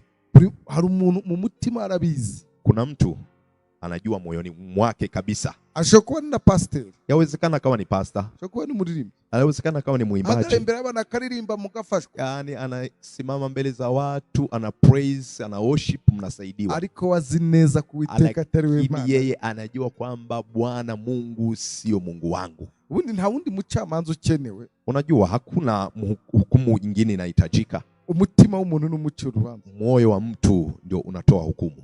Ashobora rwose anazi ko muzika ari pastor. Anawezekana anajua kabisa wewe unamjua ni pastor. Ariko umutima ukamubwira neza kuiteka atariwe Mana. Lakini moyoni mwake kabisa moyo unamshuhudia Bwana sio Mungu wake. We arazi indi Mana yiwe. Yeye anajua Mungu wake. So mureba hanze, unapomtizama kwa nje, unaona ko bimeze neza. Unaona mambo ni safi tu. So icyo nshaka kubwira ni iki? Nataka kukwambia ni nini? Mu bintu byose ukora bya buri munsi, katika yote unayoyafanya kila siku, ube uri sure, yani uwe una uhakika Uwiteka ariwe Mana kwamba Bwana ndiwe Mungu wako. Ibyo aho waba ujya hose, mahali popote utakapokwenda, ibyo waba ugira byose, chochote utakachokimiliki, uze wemere gutakaza ko Uwiteka bariwe ube Mana yawe. Usije ukaruhusu kupoteza Bwana kuwa Mungu wako. Uze wemere ikindi kintu cyose ko cyaba Imana yawe. Usije kabisa ukaruhusu chochote kibaya kuwa Mungu wako. Kubw'icyo ushaka, kwa lile wewe unalolitaka. Niki kituma abantu bata Uwiteka? Ni kipi kinachofanya watu wamwache Bwana? Ni bifatanye n'ubuzima bwacu bwose bwa buri munsi. Yanayoambatana na maisha yetu ya kila siku. Ibifatanye n'ubuzima bwacu bwose bwa buri munsi. Haya yanayoambatana na maisha yetu ya kila siku. Ibi nibyo bitera abantu kujya gukora amasezerano atari. Haya ndio yanawafanya watu waingie kwenye maagano yasiyo. bakabaho bazi ko Uwiteka atari we Imana yabo, na wanaishi wakijua kwamba Bwana sio Mungu wao. abantu rero baratangaje. Hawa watu kabisa ni waajabu. Ushobora kubagwa ngo musenge mugasenga da, Yaani unaweza kuambia kabisa tusali kwa pamoja, mnasali no mu rusengero bakajyayo, hata kanisani wanakuja, n'ibikorwa by'Imana bagakora, kazi za Mungu wanazifanya kabisa, ariko bazi neza, lakini wao wanajua iyo Mana muvuga ko atari yo Mana, huyu Mungu mnayemtangaza mnayemhubiri sio Mungu wao. we abizi neza umutima, Hilo moyoni mwake ni siri, analijua. abafite Uwiteka Imana yabo, Sasa na walio na Bwana Mungu wao, abantu barahiriwe, hao watu kweli ni wabarikiwa. Walio na maisha ya namna hiyo ni wabarikiwa. abo bantu barahiriwe, Hao ni wabarikiwa. benshi bamaze kuva muri iyo nzira. Sasa wengi wameshatokana na njia hii, ni abategetsi, ni viongozi, ni watawala, aho baryamye, lakini mahali walipolala barazi neza icyo babaye, wanajua mikataba na abatunzi, kilichotokea. Ni matajiri, ariko barazi neza icyabaye, wanajua walichokifanya, bari mu mituga myiza, wanatembelea magari ya kifahari. Yani mtu namuona ni mbarikiwa, ariko azi neza umutima w'icyabaye, lakini moyoni mwake anajua alichokifanya. So umutima wonyine, moyo wako pekee, nuzakwemeza ko Uwiteka ari Imana, huo ndio utakaye kushuhudia kwamba Bwana ndiwe Mungu wako. N'ubumeze utyo, kama wewe ulivyo hivi, urahiriwe, wewe ujue ni mbarikiwa. Niba uri mu bwoko umeze gutyo, kama upo katika kabila ya namna hii, uri mu bwoko buhiriwe, wewe upo katika kabila iliyobarikiwa. Imana iguhezagire cyane, na Mungu akubariki mno. Imana iguhumugisha, Mungu akukilimie bahati zake. Karibu iri joro, karibu usiku wa leo muri Midnight Fire. Kwa Midnight Fire dutangira saa sita z'ijoro za Nairobi, tunaanza saa sita usiku time ya Nairobi kugeza saa 8 mpaka saa 8 muri online altar, ni kwenye huduma ya online altar. Kuri channel yacu, uwe unatufuatilia kwenye channel yetu Holy City TV Official, Holy City TV Official, aho yandikishe na ujisajili. Ni byiza cyane, uzabugize neza, ni vizuri, utakuwa umefanya vyema. Yes, no kuri Facebook, na kwenye page ya Facebook. So karibu ubane natwe muri rijoro, karibu uwe pamoja nasi usiku wa leo, na Mungu akubariki. Imana iguhumugisha, Mungu akupe baraka zake. Sunday hii itakuwa ni Sunday ya mwisho wa mwezi. Karibu kwenye kusanyiko, ni kusanyiko la uponyaji na kufunguliwa.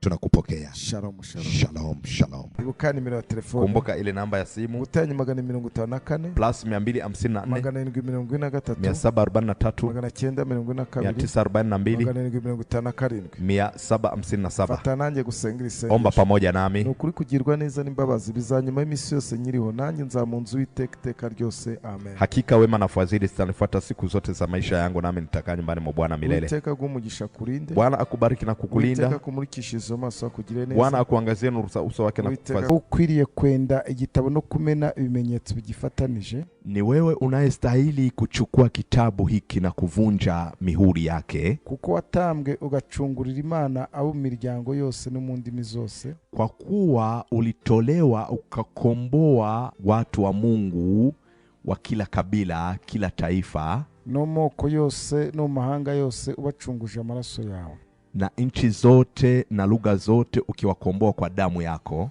ukabahindurira Imana yacu kuba abami n'abatambyi kandi bazima mu isi, ukawafanya kuwa makuhani na wafalme wa Mungu wetu katika ulimwengu. Uyu ni umunsi wa gatanu. Leo ni siku ya Ijumaa. Umunsi tuvuga kuifatanya n'ubuzima bwacu bwose bwa buri munsi. Ni siku tunayozungumzia kuhusu maisha yetu ya kila siku. Tukavuga imyemereza na gutsinda cyangwa se kunanirwa. Ni tunazungumzia kuhusu falsafa iletayo ushindi au kushindwa. Imyemerere yawe ifite uruhare rukomeye ku buzima bwawe. Unajua wewe falsafa yako inahusika kabisa kwa kiasi kikubwa kwa maisha yako. Ibyo wemera. Wewe kile unachokiamini. Ibyo wemera mu buzima bwawe. Unachokiamini kwa maisha yako. Bishobora kugukiza cyangwa bikakwica. Vyaweza kukuponya au vikakuua. Ibyo wemera. Unachokiamini wewe. Zaburi 114 umurongo wa 15. Tunaenda kusoma katika kitabu cha Zaburi, ni sura ya Zaburi 114 sura ya 15. 144. Zaburi 144 ni katika kitabu cha Zaburi ni 144 umurongo wa 15, ni mstari wa 15. Navuga ngo hahirwa ubwoko bumera butyo, hahirwa ubwoko bufite Uwitekaho Imana yabwo. Panasema heri watu wenye hali hiyo, na heri watu wenye Bwana kuwa Mungu wao. Hahirwa ubwoko bumera butyo. Heri watu wenye hali hii, hahirwa ubwoko bufite Uwitekaho Imana yabo, na heri watu wenye Bwana kuwa Mungu wao. Tosha kuvuga umuntu uhiriwe. Sasa hapa ni tunataka kuzungumzia ni mtu gani mwenye heri, cyangwa se ubwoko buhiriwe, au ni kabila yenye uheri, cyangwa se ni bande bahiriwe, au ni wakina nani wenye uheri, ni bande bahiriwe muri ubuzima, ni wakina nani wana uheri. Rimwe na rimwe ujya vanga wao bale barahiriwe. Unajua mara nyingi waga tunasema, ukiwatizama watu unasema kweli wale kweli wana uheri. Ntago umuntu ahiriwe kubera imodoka agendera. Mtu hana uheri kwa kuwa anatembelea gari ya kifahari. Ntago umuntu ahiriwe kubera kazi runaka akora. Mtu hana uheri kutokana na kazi anayoifanya. Ntago umuntu ahiriwe kubera abana. Mtu hana uheri kutokana na uzao. Ntago umuntu ahiriwe kubera bya bindi byose uvuga. Mtu hana uheri kutokana na yale yote unayoyasema. Egome biriya ni byiza. Ukweli ni kwamba yale yote ni mazuri iyo ubifite ariko uhiriwe. Ukiwa navyo na ukiwa una uheri. Tukubyumvikana. Tunaelewana hapo. Usho kubifite ariko udahiriwe. Unajua waweza kukamiliki hivyo vyote lakini ule uheri hauna. Niyo mpamvu Dawidi arabisiguye neza. Ndio maana Dawidi alivisema vizuri kabisa. Hahirwa ubwoko bumera butyo. Akasema heri kabila ilivyo hivyo. Hahirwa ubwoko bufite Uwitekaho Imana yabo, na heri kabila yenye Bwana kama Mungu wao. Ubwoko bufiteho Uwiteka Imana yabo, na kabila ina Mungu ina Bwana kama Mungu wao. Ubwo bwoko burahiriwe. Hiyo kabila kweli ina uheri. Abantu bafite Uwitekaho Imana akaba ari Imana, watu wana Bwana kama Mungu wao, abo bantu barahiriwe kweli. Au watu wana uheri. Niba uzi ko Uwiteka ariwe Mana yawe, jamani, kama wewe kweli unajua kwamba Bwana ndiwe Mungu wako, urahiriwe. Wewe kabisa nakutangazia una uheri. Urahiriwe. Wewe una uheri. Urahiriwe. Una uheri. Urahiriwe. Wewe una uheri. Nakubwiye ngo, nimekuambia ibyo waba ufite byose mu buzima, chochote unachoweza kukimiliki maishani mwako, Uwiteka akaba atariwe Mana yawe, na Bwana akawa siwe Mungu wako, ntabwo uhiriwe. Jamani, nakutangazia wewe uheri huna. Ntabwo uhiriwe. Nakwambia uheri huo huna. Ntabwo uhiriwe. Wewe huna uheri huo. Quartier nziza yose waba urimo, waweza ukaishi kwa mtaa mzuri, ubuzima bwose waba urimo, maisha yote ulionayo, ibyiza byose waba ufite, vizuri vyote unavyovimiliki, ariko urazi neza, lakini moyoni mwako unajua, ikintu uzi neza mutima, yani hilo unalijua moyoni mwako. Iki si ikintu ushobora umuntu uvuga ngo uriya muntu ngo Uwiteka sowe Imana. Ili si jambo waweza kulitizama kwa mtu na ukajua kwamba Bwana Mungu sio Mungu wake. Ni ikintu buri muntu wese azi cyo mu mutima we. Ni hilo ni siri ya moyoni. Hari umuntu mu mutima arabizi. Kuna mtu anajua moyoni mwake kabisa. Ashobora kuba ni pastor. Yawezekana kama ni pastor. Ashobora kuba ni muririmbi. Yawezekana kama ni muimbaji. Hata mbele y'abana akaririmba mugafashwa. Yani anasimama mbele za watu, ana praise, ana worship, mnasaidiwa. Ariko wazi neza kuwiteka atariwe Imana. Yeye anajua kwamba Bwana Mungu sio Mungu wangu. Ubundi nta wundi mucamanza ukenewe. Unajua hakuna hukumu nyingine inahitajika. Umutima w'umuntu n'umucyo urubanza. Moyo wa mtu ndio unatoa hukumu. Ashobora rwose anazi ko muzika ari pastor. Anawezekana anajua kabisa wewe unamjua ni pastor. Ariko umutima ukamubwira neza kuwiteka atariwe Imana. Lakini moyoni mwake kabisa moyo unamshuhudia Bwana sio Mungu wake. We arazi indi Mana yiwe. Yeye anajua Mungu wake. So mureba hanze, unapomtizama kwa nje, unaona ko bimeze neza, unaona mambo ni safi tu. So icyo cyakubwira ni iki? Nataka kukwambia ni nini? Mu bintu byose ukora bya buri munsi, katika yote unayoyafanya kila siku, ube uri sure, yani uwe una uhakika Uwiteka ariwe Mana yawe, kwamba Bwana ndiwe Mungu wako. Ibyo aho waba ujya hose, mahali popote utakapokwenda, ibyo waba ugira byose, chochote utakachokimiliki, uze wemere gutakaza ko Uwiteka bariwe ube Imana yawe. Usije ukaruhusu kupoteza Bwana kuwa Mungu wako. Uze wemere ikindi kintu cyose ko cyaba Imana yawe. Usije kabisa ukaruhusu chochote kibaya kuwa Mungu wako. Kubw'icyo ushaka, kwa lile wewe unalolitaka. Niki kituma abantu bata Uwiteka? Ni kipi kinachofanya watu wamwache Bwana? Ni bifatanye n'ubuzima bwacu bwose bwa buri munsi, yanayoambatana na maisha yetu ya kila siku. Ibifatanye n'ubuzima bwacu bwose bwa buri munsi. Haya yanayoambatana na maisha yetu ya kila siku. Ibi nibyo bitera abantu kujya gukora amasezerano atari. Haya ndo yanawafanya watu waingie kwenye maagano yasiyo. Bakabaho bazi ko Uwiteka atari Imana yabo. Na wanaishi wakijua kwamba Bwana sio Mungu wao. Abantu rero baratangaje. Hawa watu kabisa ni waajabu. Ushobora kubabwira ngo musenge mugasenga da. Yaani unaweza kuambia kabisa tusali kwa pamoja, mnasali.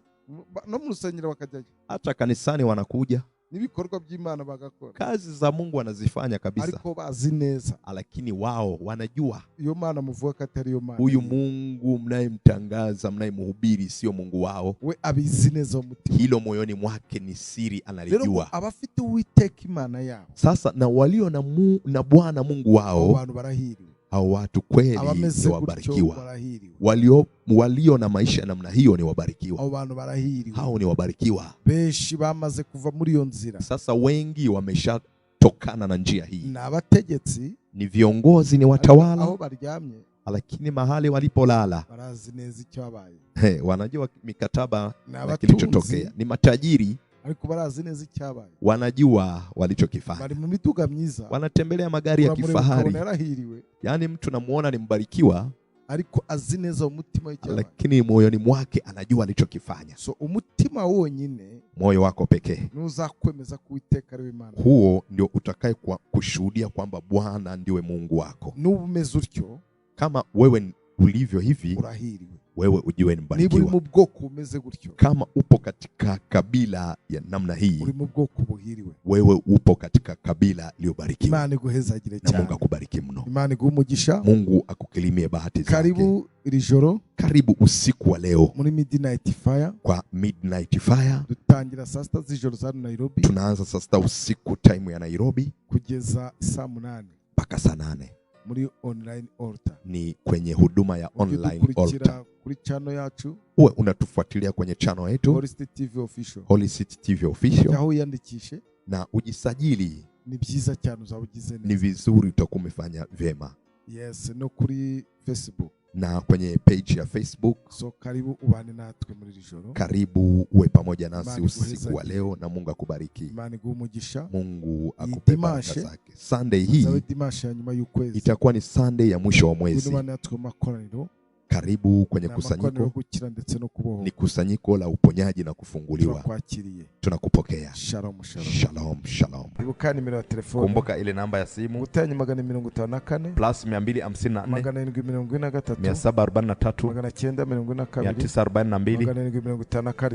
742 Fata nanjye gusenga isengesho. Omba pamoja nami. Nukuri kugirwa neza n'imbabazi bizanyuma y'imisi yose nyiriho, nanjye nzamunzu Uwiteka ryose. Amen. Hakika wema na fadhili zitanifuata siku zote za maisha yangu, nami nitakaa nyumbani mwa Bwana milele. Uwiteka agumugisha kurinde. Bwana akubariki na kukulinda. Uwiteka kumurikishize amaso akugire neza. Bwana akuangazie nuru za uso wake na kukufadhili. Ukwiriye kwenda igitabo no kumena ibimenyetso bigifatanije. Ni wewe unayestahili kuchukua kitabu hiki na kuvunja mihuri yake. Kuko watambwe ugacungurira Imana abo miryango yose no mu ndimi zose. Kwa kuwa ulitolewa ukakomboa watu wa Mungu wa kila kabila, kila taifa, no moko yose no mahanga yose, ubacunguje amaraso yawe, na nchi zote na lugha zote, ukiwakomboa kwa damu yako, ukabahindurira Imana yacu kuba abami n'abatambyi kandi bazima mu isi, ukawafanya kuwa makuhani na wafalme wa Mungu wetu katika ulimwengu. Uyu ni umunsi wa gatanu.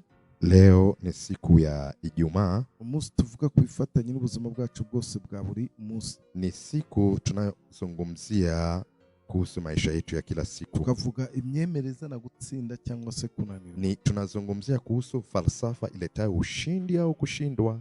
Imyemerere yawe ifite uruhare rukomeye ku buzima bwawe. Unajua wewe falsafa yako inahusika kabisa kwa kiasi kikubwa kwa maisha yako. Ibyo wemera. Wewe kile unachokiamini. Ibyo wemera mu buzima bwawe. Unachokiamini kwa maisha yako. Bishobora kugukiza cyangwa bikakwica. Vyaweza kukuponya au vikakuua. Ibyo wemera. Unachokiamini wewe. Zaburi 114 umurongo wa 15. Tunaenda kusoma katika kitabu cha Zaburi, ni sura ya Zaburi 114 sura ya 15. 144. Zaburi 144 ni katika kitabu cha Zaburi ni 144 umurongo wa 15. Ni mstari wa 15. navuga ngo hahirwa ubwoko bumera butyo, hahirwa ubwoko bufite Uwitekaho Imana yabwo. Panasema heri watu wenye hali hiyo, na heri watu wenye Bwana kuwa Mungu wao. Hahirwa ubwoko bumera butyo. Heri watu wenye hali hii, hahirwa ubwoko bufite Uwitekaho Imana yabo. na heri watu wenye Bwana kuwa Mungu wao. Tosha kuvuga umuntu uhiriwe. Sasa hapa ni tunataka kuzungumzia ni mtu gani mwenye heri, cyangwa se ubwoko buhiriwe, au ni kabila yenye uheri, cyangwa se ni bande bahiriwe, au ni wakina nani wenye uheri, ni bande bahiriwe muri ubuzima, ni wakina nani wana uheri. Rimwe na rimwe ujya vanga wao bale barahiriwe. Unajua mara nyingi waga tunasema, ukiwatizama watu wanasema kweli wale kweli wana uheri. Ntabwo umuntu ahiriwe kubera imodoka agendera. Mtu hana uheri kwa kuwa anatembelea gari ya kifahari. Ntabwo umuntu ahiriwe kubera kazi runaka akora. Mtu hana uheri kutokana na kazi anayoifanya. Ntabwo umuntu ahiriwe kubera abana. Mtu hana uheri kutokana na uzao. Ntabwo umuntu ahiriwe kubera bya bindi byose uvuga. Mtu hana uheri kutokana na yale yote unayoyasema. Egome biriya ni byiza. Ukweli ni kwamba yale yote ni mazuri iyo ubifite ariko uhiriwe. Ukiwa navyo na ukiwa una uheri. Tukubyumvikana. Tunaelewana hapo. Ushoka ubifite ariko udahiriwe. Unajua waweza kukamiliki hivyo vyote lakini ule uheri hauna. Niyo mpamvu Dawidi arabisiguye neza. Ndio maana Dawidi alivisema vizuri kabisa. Ubwoko bumera butyo. Akasema heri kabila ilivyo hivyo. Hahirwa ubwoko bufite Uwitekaho Imana yabo. Na heri kabila yenye Bwana kama Mungu wao. Ubwoko bufiteho Uwiteka Imana yabo. Na kabila ina Mungu ina Bwana kama Mungu wao. Ubwo bwoko burahiriwe. Hiyo kabila kweli ina uheri. Abantu bafite Uwitekaho Imana akaba ari Imana. Watu wana Bwana kama Mungu wao. Abantu barahiriwe. Kweli hao watu wana uheri. Niba uzi ko Uwiteka ariwe Mana yao. Jamani, kama wewe kweli unajua kwamba Bwana ndiwe Mungu wako, urahiriwe. Wewe kabisa ninakutangazia una uheri. Urahiriwe. Wewe una uheri. Urahiriwe. Una uheri. Urahiriwe. Wewe una uheri. Nakubwiye ngo nimekuambia ibyo waba ufite byose mu buzima, chochote unachoweza kukimiliki maishani mwako, Uwiteka akaba atariwe Mana yao, na Bwana akawa siwe Mungu wako, ntabwo uhiriwe. Jamani, nakutangazia wewe uheri huna. Ntabwo uhiriwe. Nakwambia uheri huo huna. Ntabwo uhiriwe. Wewe huna uheri huo. Quartier nziza yose waba urimo, waweza ukaishi kwa mtaa mzuri, ubuzima bwose waba urimo, maisha yote ulionayo, ibyiza byose waba ufite, vizuri vyote unavyovimiliki, ariko urazi neza, lakini moyoni mwako unajua, ikintu uzi neza mutima, yani hilo unalijua moyoni mwako. Iki si ikintu ushobora umuntu uvuga ngo uriya muntu ngo Uwiteka siwe Mana. Hili si jambo waweza kulitizama kwa mtu na ukajua kwamba Bwana Mungu sio Mungu wake. Ni ikintu buri muntu wese azi cyo mu mutima. Ni hilo ni siri ya moyoni. Hari umuntu mu mutima arabizi. Kuna mtu anajua moyoni mwake kabisa. Ashobora na pastor. Yawezekana kama ni pastor. Ashobora ni muririmbi. Yawezekana kama ni muimbaji. Agarembera abana karirimba mugafashwa. Yani anasimama mbele za watu, ana praise, ana worship, mnasaidiwa. Ariko wazi neza kuwiteka atariwe Mana. Yeye anajua kwamba Bwana Mungu sio Mungu wangu. Ubundi nta wundi mucamanza ukenewe. Unajua hakuna hukumu nyingine inahitajika. Umutima w'umuntu n'umucyo urubanza. Moyo wa mtu ndio unatoa hukumu. Ashobora rwose anazi ko muzika ari pastor. Anawezekana anajua kabisa wewe unamjua ni pastor. Ariko umutima ukamubwira neza kuiteka atariwe Mana. Lakini moyoni mwake kabisa moyo unamshuhudia Bwana sio Mungu wake. We arazi indi Mana yiwe. Yeye anajua Mungu wake. So mureba hanze, unapomtizama kwa nje, unaona ko bimeze neza. Unaona mambo ni safi tu. So icyo cyakubwira ni iki? Nataka kukwambia ni nini? Mu bintu byose ukora bya buri munsi, katika yote unayoyafanya kila siku, ube uri sure, yani uwe una uhakika Uwiteka ariwe Mana kwamba Bwana ndiwe Mungu wako. Ibyo aho waba ujya hose, mahali popote utakapokwenda, ibyo waba ugira byose, chochote utakachokimiliki, uze wemere gutakaza ko Uwiteka bariwe ube Mana yawe. Usije ukaruhusu kupoteza Bwana kuwa Mungu wako. Uze wemere ikindi kintu cyose ko cyaba Imana yawe. Usije kabisa ukaruhusu chochote kibaya kuwa Mungu wako. Kubw'icyo ushaka, kwa lile wewe unalolitaka. Niki gituma abantu bata Uwiteka? Ni kipi kinachofanya watu wamwache Bwana? Ni ibifatanye n'ubuzima bwacu bwose bwa buri munsi. Yanayoambatana na maisha yetu ya kila siku. Ibifatanye n'ubuzima bwacu bwose bwa buri munsi. Haya yanayoambatana na maisha yetu ya kila siku. Ibi nibyo bitera abantu kujya gukora amasezerano atari. Haya ndio yanawafanya watu waingie kwenye maagano yasiyo. Bakabaho bazi ko Uwiteka atari we Imana yabo. Na wanaishi wakijua kwamba Bwana sio Mungu wao. Abantu rero baratangaje. Hawa watu kabisa ni waajabu. Ushobora kubagwa ngo musenge mugasenga da. Yaani unaweza kuambia kabisa tusali kwa pamoja, mnasali? No mu rusengero bakajyaje. Hata kanisani wanakuja. Nibikorwa by'Imana bagakora. Kazi za Mungu wanazifanya kabisa. Ariko bazi neza. Lakini wao wanajua. Iyo Mana muvuga ko atari yo Mana. Huyu Mungu mnayemtangaza, mnayemhubiri sio Mungu wao. We abizi neza umutima. Hilo moyoni mwake ni siri analijua. Abafite Uwiteka Imana yao. Sasa na walio na Bwana Mungu wao. Abantu barahiriwe. Hao watu kweli ni wabarikiwa. Walio na maisha ya namna hiyo ni wabarikiwa. Abantu barahiriwe. Hao ni wabarikiwa. Beshi bamaze kuva muri iyo nzira. Sasa wengi wameshatokana na njia hii. Na abategetsi, ni viongozi, ni watawala. Aho baryamye. Lakini mahali walipolala. Barazi neza icyo abaye. Wanajua mikataba na kilichotokea. Ni matajiri. Ariko barazi neza icyabaye. Wanajua walichokifanya. Bari mu mituga myiza. Wanatembelea magari ya kifahari. Yaani mtu namuona ni mbarikiwa.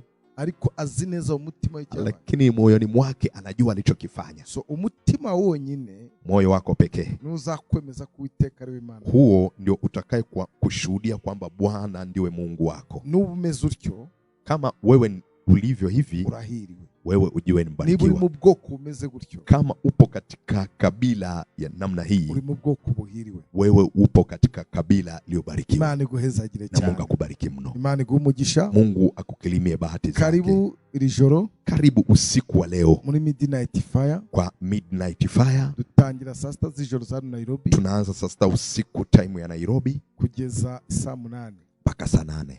Muri online altar. Ni kwenye huduma ya online altar. Kuri channel yacu. Uwe unatufuatilia kwenye channel yetu Holy City TV Official. Holy City TV Official. Yaho yandikishe na ujisajili. Ni byiza cyane uzabugize neza. Ni vizuri utakuwa umefanya vyema. Yes, no kuri Facebook. Na kwenye page ya Facebook. So karibu ubane natwe muri rijoro. Karibu uwe pamoja nasi usiku wa leo na Mungu akubariki. Imana iguhumugisha. Mungu akupe baraka zake. Sunday hii itakuwa ni Sunday ya mwisho wa mwezi. Karibu kwenye kusanyiko. Ni kusanyiko la uponyaji na kufunguliwa. Tunakupokea. Shalom, shalom. Shalom, shalom. Kumbuka ile namba ya simu. Gutanyi 254 plus 254 743 942 Fata nanjye gusengera isengesho. Omba pamoja nami. Nukuri kugirwa neza n'imbabazi bizanyuma y'imisi yose nyiriho, nanjye nzamunzu w'iteka ryose. Amen. Hakika wema na fadhili zitanifuata siku zote za maisha yangu, nami nitakaa nyumbani mwa Bwana milele. Uwiteka gumugisha kurinde. Bwana akubariki na kukulinda. Uwiteka kumurikisha izo maso akugire neza. Bwana akuangazie nuru za uso wake na